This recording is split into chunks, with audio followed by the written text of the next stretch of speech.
The ancient Egyptians were one of the most extraordinary civilizations of the ancient world when it comes to art, architecture, and science. They were so far ahead of nearly every other culture that even modern historians still can't figure out where their knowledge truly came from. Even today, there are countless discoveries related to ancient Egypt that scientists and historians have yet to fully explain, and you're about to see them in this video. But first, don't forget to subscribe and click the bell button so that you can be part of our notification squad. In addition to the fields we've already mentioned, the ancient Egyptians were also far ahead of every other culture of their era when it came to art and craftsmanship. To prove it, just look at the 27 regal statues of Sekhmet, the lion-faced Egyptian goddess of war. These statues were discovered at the site of the Temple of Amenhotep III on the west bank of Luxor. Every single one is carved from black granite, a material that is notoriously difficult to work with, and surely must have been chosen for a special reason. Most of the statues stand over 6 feet tall, though there are a few smaller ones that show the goddess seated on a throne, holding the Egyptian symbol of life in her left hand. The temple itself is a massive complex covering nearly 4 million square feet, which is about the same as 65 American football fields. Archaeologists believe that most of the temple was destroyed by an earthquake around 3,200 years ago. Excavations are still ongoing at the site, so it's very possible that more statues and artifacts have yet to be uncovered. You probably wouldn't expect to find early Christian symbols among the countless ancient Egyptian relics. But what are we to make of a discovery announced in Egypt in September 2020? In the ancient city of Oxyrhynchus, archaeologists uncovered, inside a tomb thought to belong to a writer or artist from the 6th century, a painting that many believe to be the oldest surviving depiction of Jesus. The painting is badly faded, but thanks to being covered with a thin layer of material, some of its details have been preserved from the harsh sunlight. It depicts a young man with curly hair, his hands raised as if giving a blessing. If this artifact can be confirmed as dating to the 6th century, it would belong to the earliest days of Christianity and the Coptic period.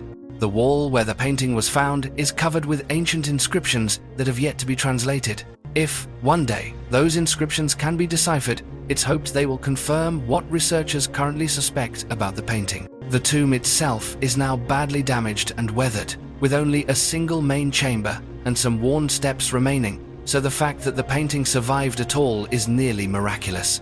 There are always important things you want to keep a spare of. Maybe a spare wallet, a backup phone, or a spare tire for your car. But what about a spare head? As strange as it sounds, that's actually one theory for why so many ancient Egyptian tombs contain sculpted human heads with distinct features, almost perfectly mimicking the faces of the deceased.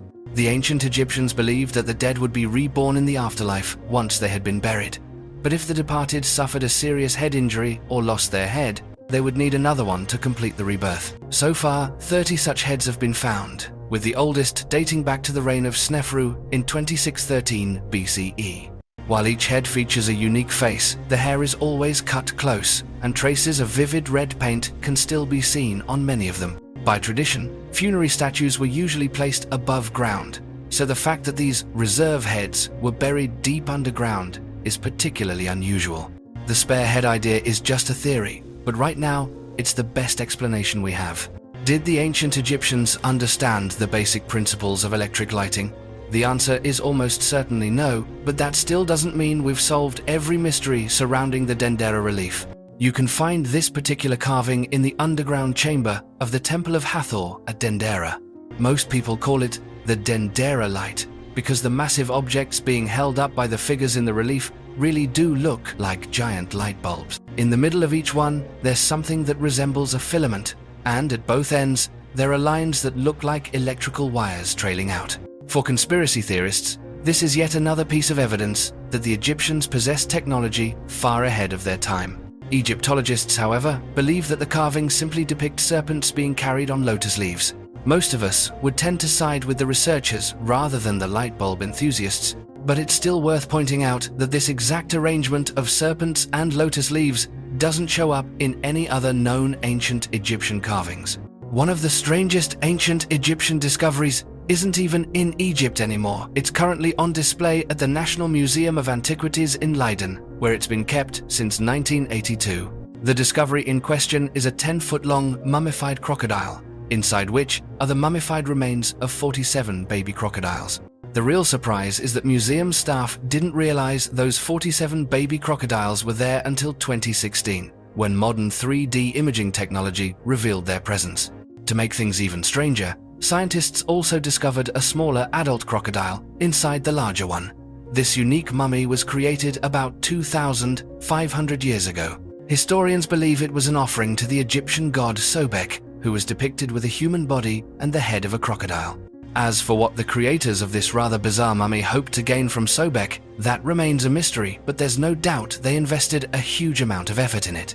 Nabta Playa in Egypt is one of the harshest environments on Earth, so dry and hot that hardly anything can survive there now. Thousands of years ago, though, it was a different story, and that's when the site's mysterious stone circle was constructed. If you think Stonehenge in England is impressive, you should compare its age and complexity to the stones at Nabta Playa.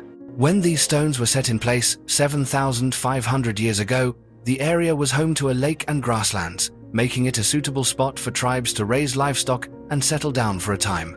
It was likely these early settlers who built the stone circle. Nabta Playa is one of the oldest known archaeoastronomical devices in the world.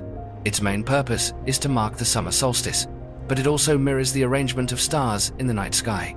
Some astrophysicists believe that 3 stones at the base of the circle represent Orion's belt, while the surrounding stones depict the constellation Orion as it would have appeared thousands of years ago. Few things excite Egyptologists more than the discovery of a previously unknown king or queen. While such finds are no longer as common as they were a century ago, they do still happen from time to time.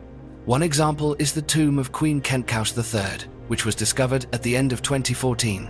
Before this tomb came to light, historians had no idea that a queen by that name had ever existed.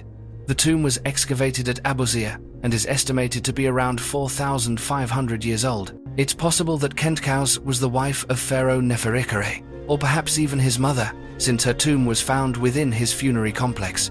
Although we can't say for sure what the exact relationship was, there is clearly a strong connection between them. Most likely, Queen Khentkaus III lived right at the time when Egypt's very first pyramids were being constructed, a period that still remains one of the greatest mysteries in history.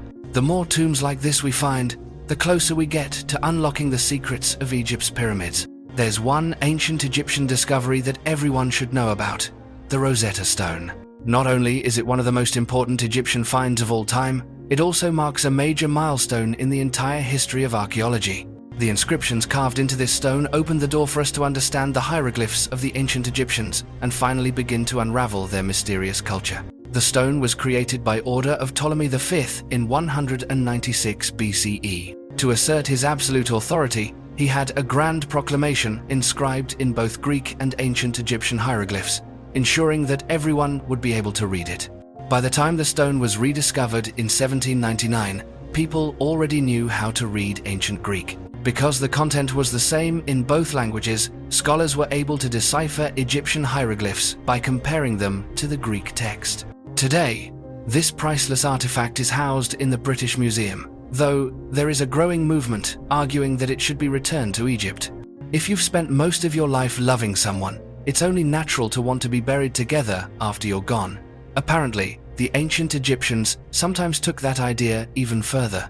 In April 2019, archaeologists working at the Quesna Cemetery uncovered a 5,000-year-old limestone coffin containing 2 mummies buried one on top of the other. The coffin is incredibly cramped, less than 2 meters long and less than 60 centimeters wide. Unfortunately, the mummies are in such poor condition that it's unlikely we'll ever learn much about their identities. Still, many believe there was a romantic connection between the two. There have been other discoveries of mummies stacked atop each other in burial pits or cemeteries, but in all those cases, each body had its own coffin. Here, for the first and only time, 2 people were placed together in a single, narrow coffin. It might have been done simply to save space, but that explanation doesn't seem very likely. Another rare ancient Egyptian burial discovery was recorded in 2013, when archaeologists excavating the Akhetaten cemetery uncovered 2 3,300-year-old skeletons, both wearing copper alloy toe rings. This was the first and only time such rings have ever been found with the remains of ancient Egyptians. Experts believe the rings were worn while the individuals were still alive, rather than being added as part of the burial process. However, it's still unclear whether these rings were simply decorative or held some magical significance. Scientific analysis revealed the identity of one of the two, a man who died around the age of 40 and who, during his life, suffered a severe fracture to his foot as well as his femur. It's possible that, in ancient times, people believed the ring possessed healing powers. However, no similar injury was found on the other skeleton. To fully understand the significance of these toe rings, we would need to find more skeletons or mummies with similar rings, but so far, that hasn't happened. If you were a magician in ancient Egypt, you'd probably carry around something like this so-called Handbook of Ritual Power. This 1,300-year-old manuscript is actually a handwritten codex in the Coptic language, but it took researchers in Australia years to digitize and translate, only completing the work in late 2014. The book contains all kinds of spells and rituals, covering everything from love charms and success in business to cures for serious illnesses and even incantations meant to enchant someone by driving nails into their doorframe. Egypt was largely a Christian country in the 7th and 8th centuries, which is reflected in the repeated references to Jesus found throughout the text.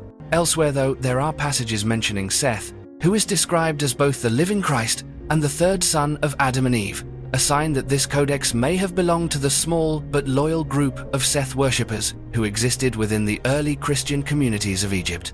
That's all for today. How did you feel about this video? Share your thoughts in the comments below. Don't forget to hit like and subscribe so you won't miss any of our upcoming videos.